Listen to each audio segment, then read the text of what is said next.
Баршаңызға қайырлы күн. Бүгін сіздермен түрік елінің тағамы жасымық сорпасының рецептімен бөлісетін боламын. Жасалу жолы өте қарапайым және витаминге бай сорпа болып табылады. Бұл жасымықтың екі түрі болады, достар. Қызыл түрінен таңдап алсаңыздар, осындай әдемі қанық түс беріп тұрады. Видеоны соңына дейін көріңіздер. Ұнап жатырса, лайк басып, комментарий қалдыруды ұмытпаңыздар. Барлық қажетті заттарды описание бөліміне толық жазып қоятын боламын.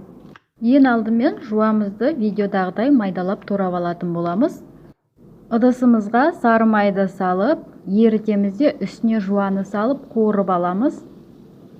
Ендігі кезекте сәбіздерімізді де майдалап турап, жуанын үстіне салатын боламыз. Өзіңіз қалаған пішінде турай берсеңіз болады. Блендердің көмегімен пюре қылатын боламыз.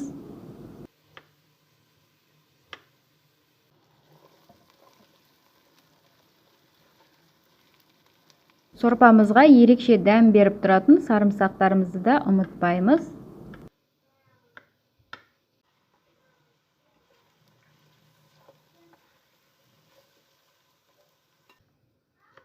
Тәтті бұрыштың бір данасы ғана жеткілікті болады біздерге.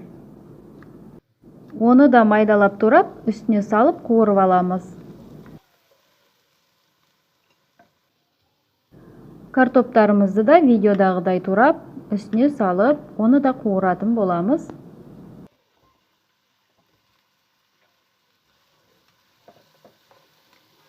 Барлық көкөністерімізді қуырып болғаннан соң, үстіне жасымықты да саламыз. Дәміне қарай тұзымызды, бұрышымызды және зираны салатын боламыз.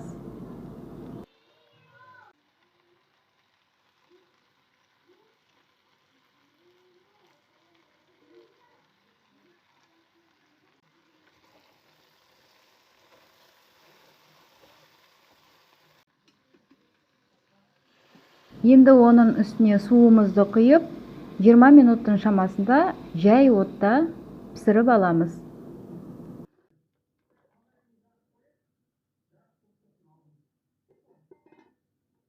Сорпамызды ерекшелендіріп тұратын біздің нанымыз, соны дайындайтын боламыз. Сары майға сарымсақты араластырып, соның үстіне нанымызды уақтап, видеодағыдай турап саламыз. Жақсылап араластырып аламыз да, пешімізге 10 минуттың шамасында пісіріп алатын боламыз, қызарғанша.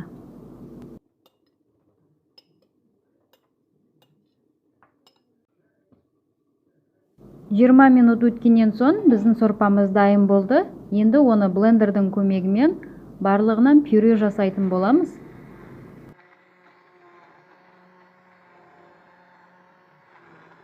Және оған лимон суын қосатын боламыз.